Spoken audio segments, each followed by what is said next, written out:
নমস্কাৰ এই মুহূৰ্তত এইচএছ পৰীক্ষা দিয়া ছাত্ৰ-ছাত্ৰীসকললৈ দিবলৈ চুৰ ডাঙৰ আপডেট আজি হল 24 এপ্ৰিল আজি কিন্তু ঘোষণা নহল এইচএছ পৰীক্ষাৰ ৰিজাল্ট তেন্তে আকৌ নতুনকৈ কিমান তাৰিখে প্ৰকাশ হ'ব এইচএছ পৰীক্ষাৰ ৰিজাল্ট লগতে অফিচিয়েল নোটিফিকেশন আহিছে নেকি এইবোৰ বিষয়ে যদি বিস্তাৰিত জানিব বিচাৰে অনুগ্ৰহ কৰি ভিডিঅটো স্কিপ নকৰি প্ৰথমৰ পৰা শেষলৈ চাব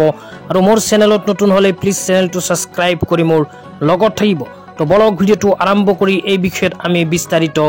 জানি লও তো এইচএছ পৰীক্ষাৰ ৰিজাল্ট কিন্তু আজি প্ৰকাশ নহল তেন্তে কিমান তাৰিখে প্ৰকাশ হ'ব তো এই বিষয়ত অসমৰ শিক্ষামন্ত্ৰী ডাঙৰীয়াই কোৱা অনুযায়ী চলিত এপ্ৰিল মাহৰ শেষত অথবা মে মাহৰ প্ৰথম সপ্তাহত এইচএছ পৰীক্ষাৰ ৰিজাল্ট প্ৰদান কৰিব এতিয়ালৈকে কিন্তু সৰকাৰি কোনো অফিচিয়েল নোটিফিকেশন অহা নাই তো অফিচিয়েল নোটিফিকেশন যেতে আহিব লগে লগে ভিডিও বনাই আপোনালোকক জনাই দিম তো আজি ইমানেই ভিডিওটো চাই কেনে পালে নিশ্চয় কমেন্ট কৰি জনাই দিব।